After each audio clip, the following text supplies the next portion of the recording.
I've spent well over the past 6 months wearing the Meta Ray-Bans, and if you've been looking at the Meta Ray-Bans but also saw the Meta Oakleys and were wondering, should you opt for those instead? I'll take you through the differences, but more importantly, what remains the same. First, let's talk about the main differences between these two pairs of smart glasses. First up is their cameras. While both have 12 megapixel ultra-wide cameras, the Ray-Bans shoot HD photos at 3024 by 4032 pixels and video at 1440 by 1920 pixels at 30 frames per second. Now, the Oakleys have a 100-degree field of view and can shoot video at either 1440 by 1920 pixels or 2203 by 2938 pixels at 30 frames per second, which is their 3K mode, but it has to manually be enabled in the Meta AI app, and the resolution will fluctuate based on movement and stabilization, which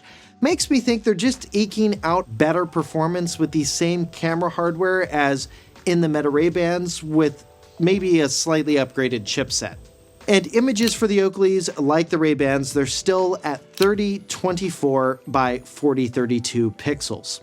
Both still have vertical video formats, so they're great for sharing on Instagram and for phone-first experiences, but it's a format that won't actually be ideal to view on something like Meta's headsets or a future pair of smart glasses that have displays. Because your eyes look like this, not like this. The next major difference is the case design and weight. The Ray-Ban case feels way less bulky and heavy at 134 grams. What's crazy is the Oakley case technically weighs the same according to Meta's spec sheet. But I think the Meta spec sheet might actually be wrong here. The Oakley case weighs 214 grams, while the Ray-Ban case I have weighed 134 grams. So I'm not crazy, it is actually much heavier and more bulky feeling, which is likely because it includes a larger battery that nets it 48 hours of charge versus the 36 in the Ray-Ban case.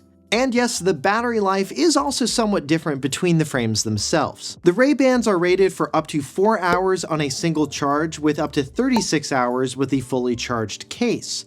The Oakleys get up to 8 hours on a single charge and up to 48 hours with the fully charged case. And it's unclear whether or not we're getting updated Ray-Bans that will match the small spec upgrades we see in the Oakleys. The Meta Ray-Bans were launched in late 2023 and are still the current version out on the market. Ray-Bans, as of this recording, also have more frame shapes. Right now, there's only one Oakley style, the HSTN, which does come with several different frames and lens options, just like the Ray-Bans. The version I have are the polarized gradient graphite color. And for the Oakleys, I have the limited edition HSTN. When you put these on, it's like somebody turned on the vivid mode of a point-and-shoot camera. Everything just looks very saturated. The sky almost looks like it's got a purple tint to it, and greens are incredibly vibrant. It's almost a bit jarring, especially when you're trying to drive a vehicle with these on.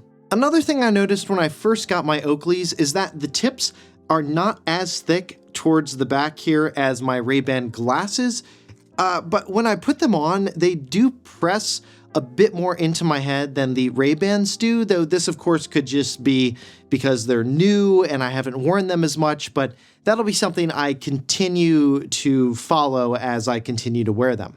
There are some slight technical differences that are worth noting. The sounds for things like volume up and down are a bit different on the Oakleys than they are for the Ray-Bans. Have a listen.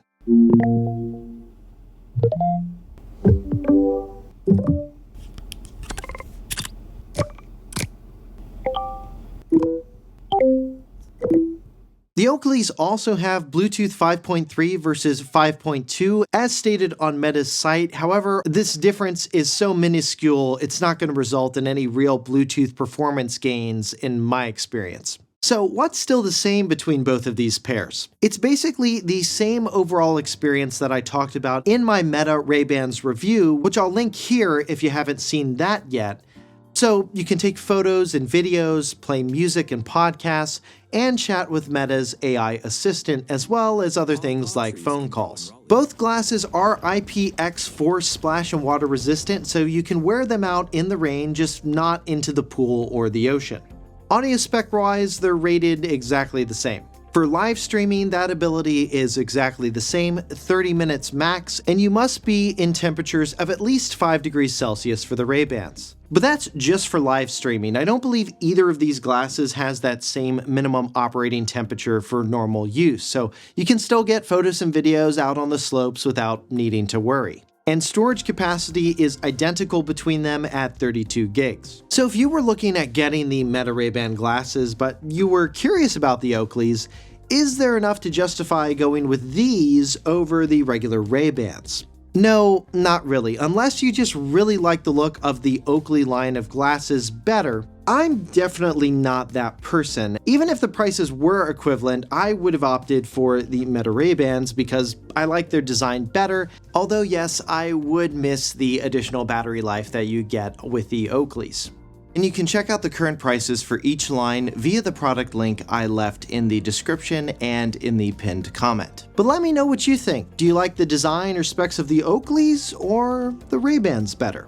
And if you want to see my full 6 months later experience with the Ray-Bans, you can click here for that review or click to the right for reviews on some other emerging tech products like the Vision Pro, Remarkable Paper Pro, and more. And you can shop and check prices on all of the tech we recommend at any time by visiting 6monthslater.net/shop.